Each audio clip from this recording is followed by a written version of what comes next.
उल्हासनगरच्या मनेरा गावात गरीब शेतकरी कुटुंबातील पंढरीनाथ जोशी यांच्या घराला भीषण आग लागली। आगीत घराचे मोठ्या प्रमाणात नुकसान झालंय। याबाबत माहिती मिळताच मातोश्री गुंजाई फाउंडेशनचे संस्थापक महेश गायकवाड यांनी घटनास्थळी धाव घेत पीडित कुटुंबाची भेट घेऊन गुंजाई फाउंडेशनच्या माध्यमातून 1 लाख रुपयांची आर्थिक मदत केली आहे। बुधवार सकाळी मनेरा गावातील रहिवासी पंढरीनाथ जोशी यांच्या घराला अचानक आग लागली। शॉर्ट सर्किटमुळे आग लागल्याची प्राथमिक माहिती समोर आली आहे। या घटनेत कोणतीही जीवितहानी झाली नाही, मात्र जोशी कुटुंबियांचे घर आगीत जळून खाक झाल्याने त्यांचे संसार उद्ध्वस्त झाले आहे। या घटनेची माहिती महेश गायकवाड यांना मिळताच त्यांनी तत्काळ धाव घेत परिस्थितीचा आढावा घेतला। तसेच जोशी कुटुंबियांना 1 लाख रुपयांची मदत दिली। तसेच शासनाच्या माध्यमातून पाठपुरावा करून मदत करण्यात येईल असे आश्वासनही दिले आहे।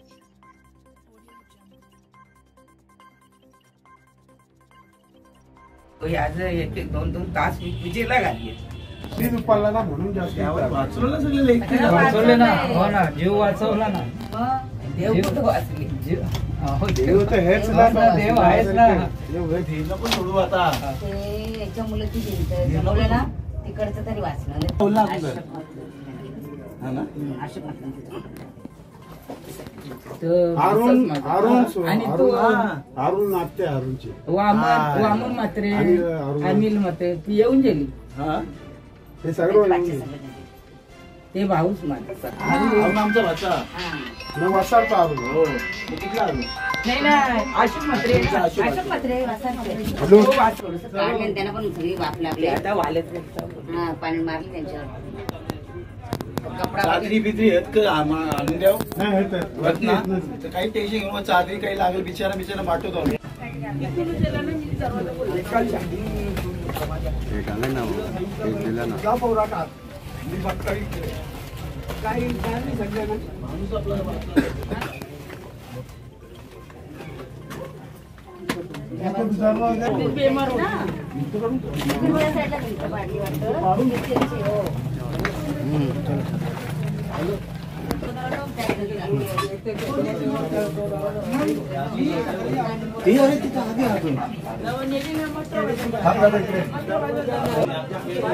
पाणी पाणी पाणी पाणी पाणी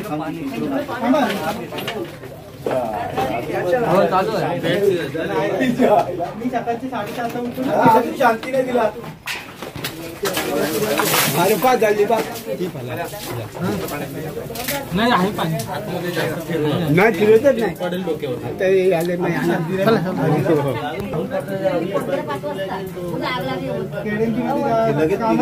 4:30 वाजता मी उठला कामावर जायला, तर मी बोललो आता उठलं तुम्ही दरवाजा खोलल्या आज मी तर वापच अंगावर आलं माझा।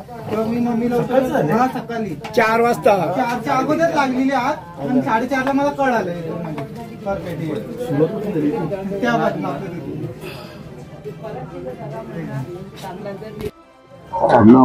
हे मानेरे गावामध्ये शेतकरी कुटुंब आहे। नंदा जोशी यांचा हा मोठा प्रमाणात परिवार आहे। 29 लोक या छोट्याशा घरात राहतात आणि शॉर्ट सर्किटमुळे या ठिकाणी आगीने संचार केला आणि मोठ्या प्रमाणात आगीच्या लपेटमध्ये याचं सगळं सामान खाक झालंय, काहीच उरलेलं नाही घरामध्ये। आणि मी या ठिकाणी त्यांना एवढंच सांगितलं की आपल्या मातोश्री गुंजाई फाउंडेशनच्या माध्यमातून आपलं घर जसं तसं आपण बनवून देऊ, त्याचप्रमाणे ज्या ज्या अडचणी असेल त्या आपण दूर करू। आणि MSCBच्या MSCBला ज्या पद्धतीने या ठिकाणी वायरिंग झालेली आहे, अतिशय निष्काळजीपणे या ठिकाणचं वायरिंगचं MSCBच्या माध्यमातून नियंत्रण आहे, त्यांना चौकशी करणार त्यांच्या माध्यमातून। त्याचप्रमाणे तहसीलदाराच्या माध्यमातून त्यांची भरपाई कशी मिळेल ह्याचा पाठपुरावा करेल। आणि ह्या परिवाराला एवढंच सांगेल की आपल्याला ज्या ज्या मदती लागेल त्या गुंजाई फाउंडेशनच्या माध्यमातून आपण करू।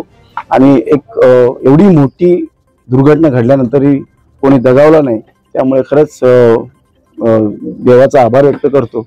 आणि या शेतकरी परिवाराच्या मी सोबत आहे असं या ठिकाणी त्यांना नमूद करतो। धन्यवाद।